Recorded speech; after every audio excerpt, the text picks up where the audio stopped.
ئەندامانی کۆمەڵی دادگەری لە خورماڵ و هەورامانی دڵگیر ناوەندی لەدایکبوونی کۆمەڵی دادگەری و سەرهەڵدانی بزافی ئیسلامیەوە هیوایان بە کۆنگرەی کۆمەڵەیە و دەڵێن ئومێدەوارن کۆنگرە بە سەرکەوتووی ئەنجام بدرێت و وێزگەیەک بێت بۆ زیاتر پێشکەوتنی کاری ئیسلامی و ڕامیاری و زیاتر لە سەنگەری داکۆکیکردن لە مافەکانی گەلدا بمێنێتەوە. ئێمە وەکو ئەندام و کادران و دۆست و لایەنگەران لەم سنوورە کە خاوەنی پێگەیەکی جەماوەری بەهێزە کۆمەڵی دادگەری لە سنووری ئەنجومەنی هەورامان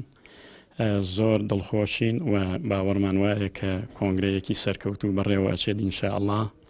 و کۆمەڵی دادگەری هەمیشە بوێر بە لە کۆنگرە نەترساوە و ئەتوانێت کۆنگرەیەکی نوعی ببەستێت وە گۆڕانکاری باش بکە ئینشاءالله و سوود و پند لە خاڵە بەهێزەکانی ڕابردوو وەربگرێ و ئەو خاڵانەیش کە وەک پێویست بڕێوە سەرکەوتوو نەبوون یا لە واقعە خاڵی بڵێن سەلبی بوون کۆمەڵی دادگەری زۆر وێرانە ڕاشکاوانە ئەتوانێت پەنجەیان بخاتە سەر و گۆڕانکاریان تێدا بکات.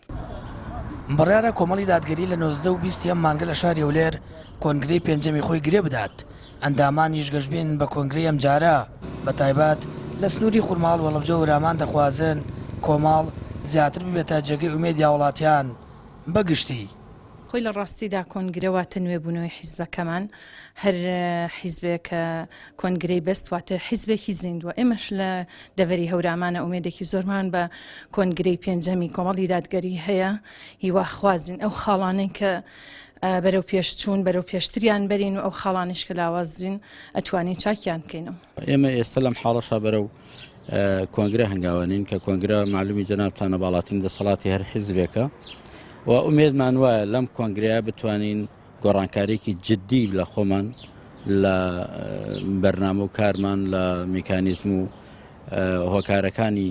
ئیشکارەکانمان بگرینە بەر و بتوانین سەرکەوتوو بین بەسەرەوە حاڵەتەیە تاوەکو جارێکی تر دیسان بگەڕێنەوە سەر ساحەکە و دیسان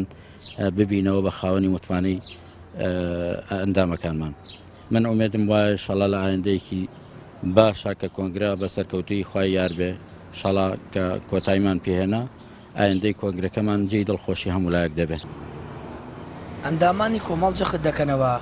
لەبەی کۆمەڵا و شەوەی ڕابردوو لەبەری خەڵکو بە دێنانی مافەکانی وڵاتیاندا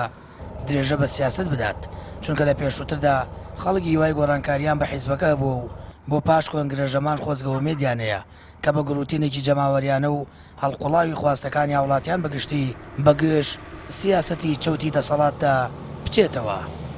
سامان فەتاح کەناڵی ئاسمانی پەیام قەزای خورماڵ.